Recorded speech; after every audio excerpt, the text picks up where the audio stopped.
Savvies! Welcome back to Savage Tech PH. What we'll unbox today is a gaming chair. So this gaming chair, Fannker ang tatak niya. I bought it from Shopee and it's very affordable. If ever you're interested, I'll put the link down on the description below so you could check it out. Okay? So since na-disinfect na naman namin yung package upon delivery, let's start unboxing.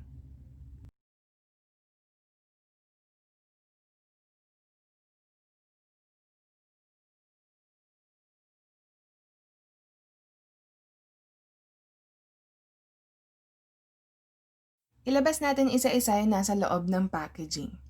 So, first, we have the headrest. So, normal gaming chair, meron siyang kasamang headrest. Next, the lumbar support. So, this comes with a massager and it's USB type lang naman. So, kahit sa power bank, I think mag-work siya. Next, we have the armrest. Okay, tabi muna natin.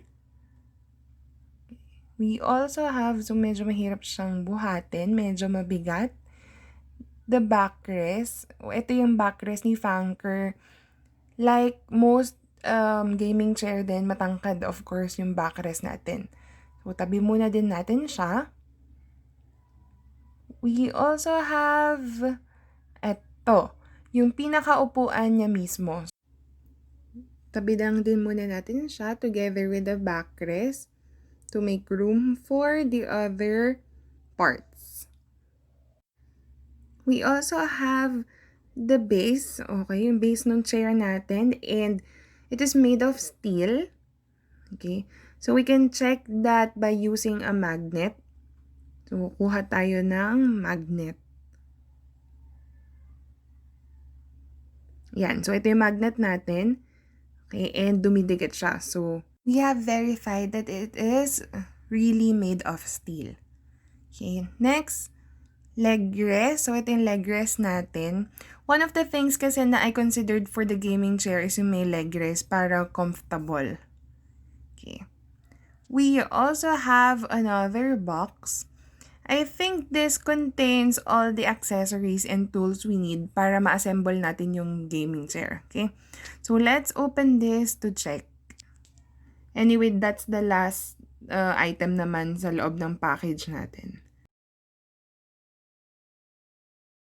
First item that we got dito sa small box is the screws. Then, yung pole na magko-connect sa base and dun sa mismong upuan natin. Okay, we also have the wheels, which is made out of plastic. Eto, sorry, hindi ko alam yung tamang term for this part, pero eto yung nag-a-adjust ng height ng upuan. So, for office chair, meron din naman nito. Sorry, I don't know the term. And then, last item is the T-post. So, ito yung susuporta dun sa lumbar ng upuan natin. Okay. So, nilalagay siya sa likod ng backrest. Okay, I think that's it. Kompleto na naman natin yung parts na nalabas na namin lahat dun sa package. So, now we're ready for the installation. But before that, of course, kailangan nating i-disinfect lahat nung parts na to kasi hindi natin alam kung saan ba galing tong mga to. Okay, so safety first. And we'll be proceeding with the installation. So, ang una nating i-assemble is yung mechanism na mag-a-adjust ng height ng ating upuan. Okay, so as you can see, merong butas yung ilalim ng upuan natin mismo. And yun yung magsisilbing guide natin pag ikakabit natin tong mechanism na to. So, the mechanism also have holes para dun sa mga screw natin. I-position lang natin siya and itapat natin siya sa butas ng upuan mismo. And unang screw na gagamitin natin is yung maikli. Ayan. And hihigpitan natin siya gamit yung Allen key na provided together with this gaming chair.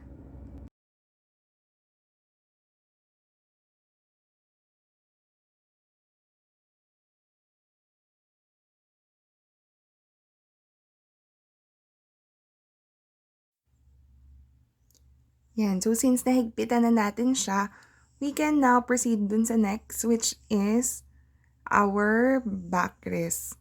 Yan. So, yung backrest natin, same dun sa una natin, may guide din na hole sa likod. So, imamatch lang natin siya dito sa T-post natin. I-align lang natin yung hole ng T-post doon sa hole ng ating backrest. For this, ang screw naman na gagamitin natin dito is yung mahaba and hihigpitan lang ulit natin siya gamit yung Allen key.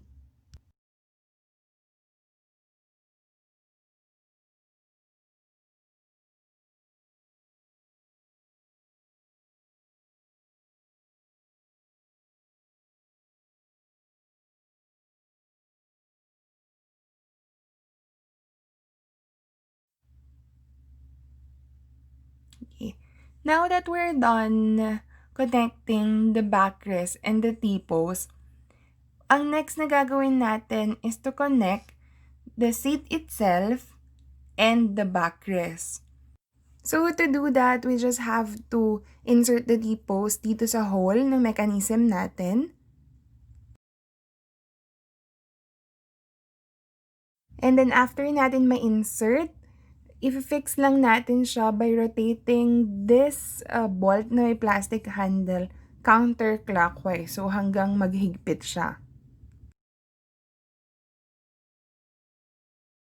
So as you can see, connected na yung ating upuan dun sa ating backrest, and ang isusunod nating ikakabit would be the armrest.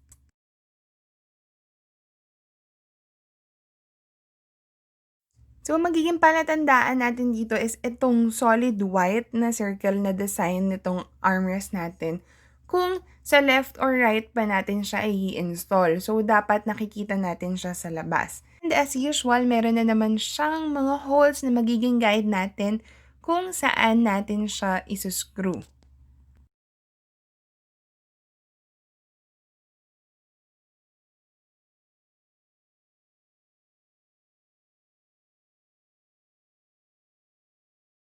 So connected na yung armrest natin, and yan, unti-unti nang nabubuo yung ating gaming chair. Ang isusunod nating ikakabit would be our leg rest. So, madali lang naman siyang ikabit. I-insert lang natin siya dun sa nakaabang na hole dito sa ilalim ng ating upuan. Then, may kasama siyang gold-plated screw na i-insert lang dun sa hole ng leg rest, as this will serve as a limiter para hindi ma-detach yung leg rest sa pinakaupuan natin once nahilahin natin siya if gagamitin na natin.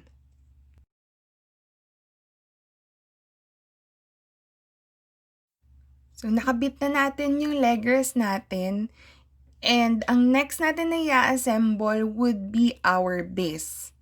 So, what we're gonna do first for the base is to attach the wheels dun sa ating steel base. Yan. So, by simply pushing it.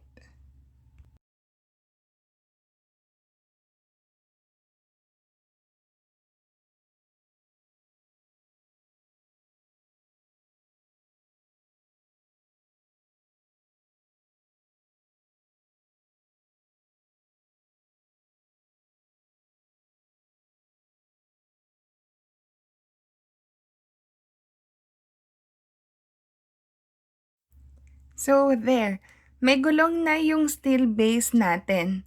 So, last that we're going to do for the assembly of our chair is, of course, to connect the base. So, we do that by simply inserting the pole doon sa butas na ilalim ng ating chair. So, medyo mabigat siya, kaya better ask for someone's help. Or pwede nyo din naman siyang ikabit habang nakatumba, tsaka nyo na lang siya dahang-dahang itayo.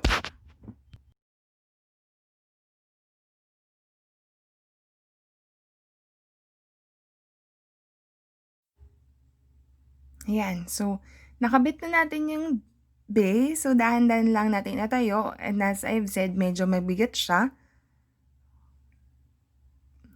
Yan.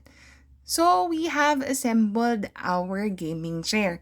So next naman na gagawin natin would be finishing touches na lang.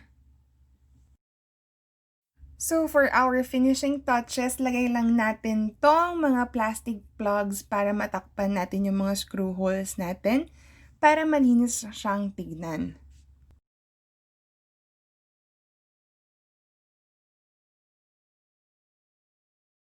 So this time, ikakabit natin yung mga accessories na kasama nitong gaming chair. So that's the lumbar support and our headrest.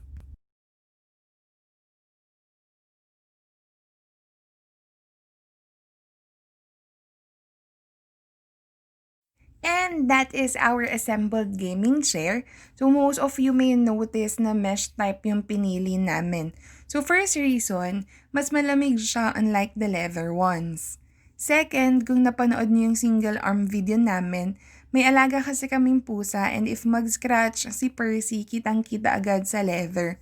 And katagalan kasi nagkakaroon ng mga cracks yung leather, especially dun sa part na nauupuan. Lastly, of course, the price. Mas mura kasi yung mesh kesa sa leather. So dito sa Fannker natin, the only thing that I notice is yung right side na arm. Medyo hindi siya pantay dun sa left side na arm natin. Though minimal lang naman. And ang kinaganda naman dito sa gaming chair na to is maayos yung pagkakatahi ng upuan. And unlike other mesh types, even yung pagkakalagay ng foam and walang part na hindi nalagyan. So I say for its price, this is good and quality naman na siya. So that ends our video. Thank you so much, Savvies, for staying with us until the end. So don't forget to like, share, and subscribe and hit that notification bell. Thank you so much. See you!